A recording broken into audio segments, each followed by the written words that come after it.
Widi Fairytale ganti baju di tempat umum, aksi nekat vokalis Fairytale jadi sorotan. Widi Fairytale baru-baru ini jadi sorotan publik berkat aksi terbarunya. Vokalis grup musik Fairytale, Widi jadi perbincangan hangat karena mengganti baju di tempat umum. Sontak, aksinya tersebut langsung jadi pusat perhatian netizen. Hal itu diketahui lewat pantauan Tribun Style di Instagram Widi Fairytale.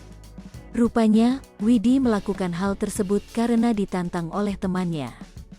Dalam unggahannya, perempuan berusia 32 tahun itu terlihat sedang bersama teman-temannya di sebuah restoran. Lebih lanjut, Widi pun mendapat tantangan dari salah satu temannya.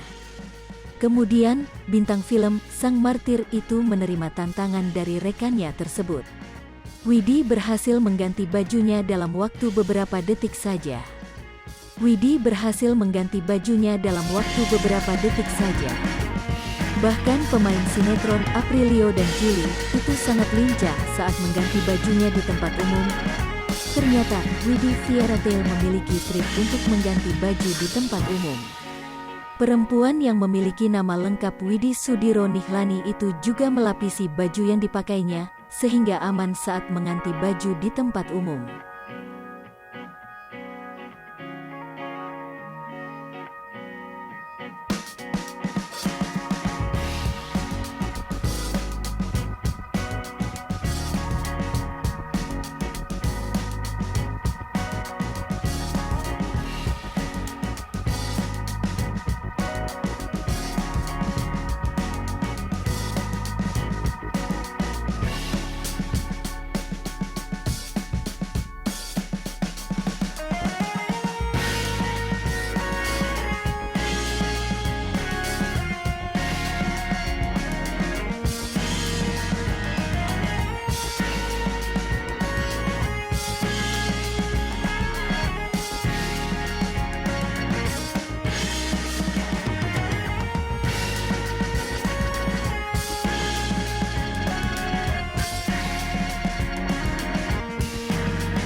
Hai pemirsa Sri Popo TV, jangan lupa komen, like, dan subscribe, serta tonton terus berita-berita terupdate lainnya ya.